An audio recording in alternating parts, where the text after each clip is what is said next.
The 4 realities of retirement spending that you need to know now.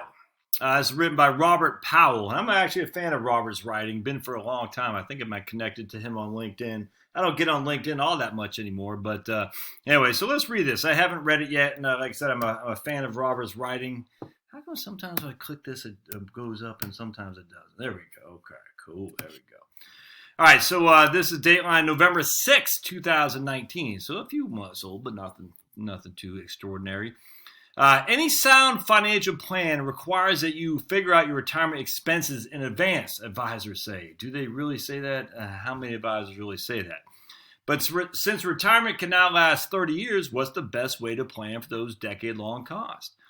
David Blanchett, my man, DB, David Blanchett, head of retirement research for Morningstar, says, I think exploring retirement spending at a deeper level that's beyond just assuming annual expenses increase annually with inflation is an important part of a financial plan. I could not. So let me revisit what he said. I think exploring retirement spending that is beyond just assuming expenses rise annually with inflation. Yep. New research from EBRI, I've talked about EBRI many times, Employee Benefits Research Institute offers some insight into doing that. Here are 4 insights you should consider when getting your finances in order. All right, let's take a look. Your spending will fall in retirement. Expect your spending to go down as you move from early retirement, often referred to the go-go years, to middle retirement, the slow-go years, to late retirement, the no-go years, according to the EBRI report. How do retirees' spending patterns change over time? Oh boy, Pablo's eating something. He's chewing on something. When my wife gets back, she's in Texas right now. She will have my head on a platter.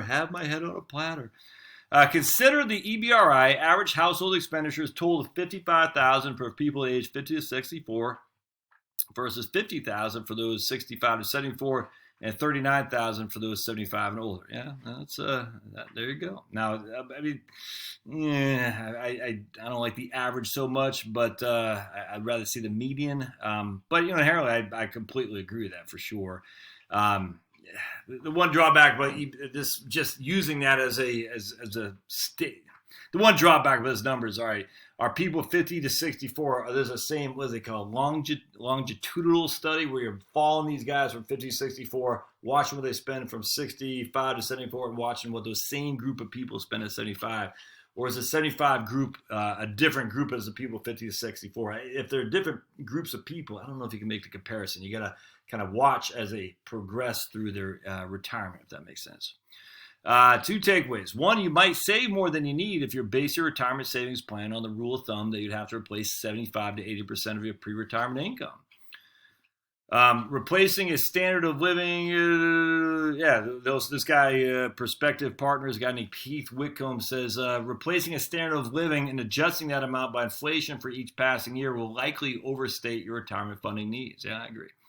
And 2, a personalized retirement income plan is best. The 80% replacement ratio rule of thumb is not universal. It's not even universal. It's literally taken. There's just the evidence of that is minimal at best. You should not say 80% is your default. You just got to think this through a little bit more, man. Think this through a little bit more. What's your default replacement ratio? And should be the replacement ratio of your last year of earnings or the replacement ratio of today. Just so much is going on. It's like, I don't want to say it's idiotic.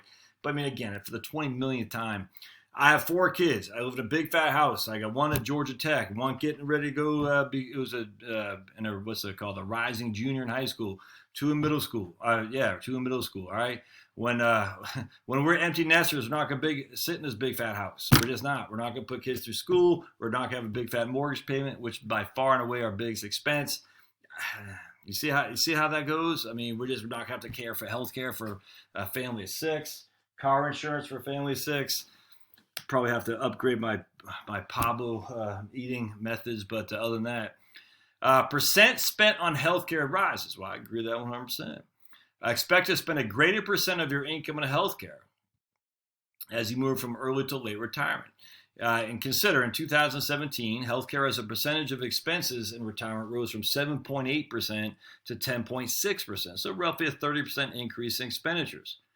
But so low to begin with. It's only 7.8% for people 50 to 64 to 10.6 for people 75 and older. So it's a 30% increase, but it's starting from a low number. So it's just everyone says, "Oh my goodness, healthcare rises like more than 3 times the rate of inflation." Yeah, but you're starting way down here.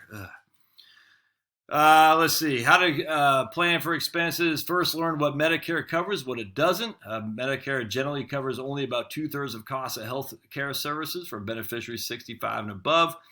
Never mind the stupid thing. You need 183 to 360,000, not including long-term care. I hate that number. I hate it. I despise I despise the insinuation that we're all going broke because we don't have $300,000 for health care. They don't do that with any other entity that you'll need in retirement. They don't do it for food. They don't do it for housing. They don't do it for clothing. They don't do it for entertainment. They just do it for healthcare because healthcare is what scares everybody to death. So they go to their financial planner and say, "Help me." And then they spend 1% a year on assets under management, or they buy heavy commission products, or they'll fund research at Boston College or University of Michigan or whatever to say, "Look, everyone's doomed. I tell you, give us money, federal government, and we'll show you how to resolve the doomsday." And how they resolve the doomsday? By creating more doomsday. Give us more money. It's great how that works. Everyone's sucking at the government teat. It's nuts. All right. Don't, however, despair that you won't be able to pay for health care and retirement. It's nuts. You're going to be look, some people are going to be in a world of hurt. Name any place that some people are not in a world of hurt. Human beings, some people are always in a world of hurt, and some people are doing great. The vast majority of us are going to be just fine. Housing is largest spending category. I've talked about that a million times a Sunday. Housing represents 45.9% of expenses and 44.9% of expenses and 45.6% of expenses, regardless of what age bracket you're in. That seems a little bit higher than the CES, Consumer Expenditure Survey, through the BLS, the Bureau of Labor Statistics, states. But that seems pretty high relative to what BLS says, which is about 35 to 33%. But either way, it's almost a half of your total expenditures. It depends if they're used like what they're throwing under housing categories or not. But either way, for you to live someplace, the housing is by far and away your biggest expense. Nothing comes close. Consider downsizing. 100% right. Doing so could free up some of the equity in your home. That's what we're going to do, man, without question. EBRI also notes that households on average spend less on food as people grew older. That's interesting. You'd think they spend more eating out. On the average dollar amount spent on work-related expenses, such as transportation and clothing, that both decline by age. Pablo's got the zoomies over here. What's more, EBRI notes that the average amount spent on entertainment declined by age too, and older households allocated a larger share of their budgets to gifts and contributions. One strategy considered before retirement is to practice retirement. 100% right. I could not agree. Pre-retirees should consider living as though they are retired for 1 to 2 years before retirement. I think that's right on. I think that's 100% right, and I certainly never forget to don't overlook getting your estate planning done as well. They don't talk about it here, but I think it's a good article. I'll put a link in the show notes. If you have comments on that, if you're already retired and you have some ideas, has spending on housing dwarfed your spending on healthcare? I'd love to hear it. So put that in the notes if you would. Has spending on housing dwarfed your spending on healthcare?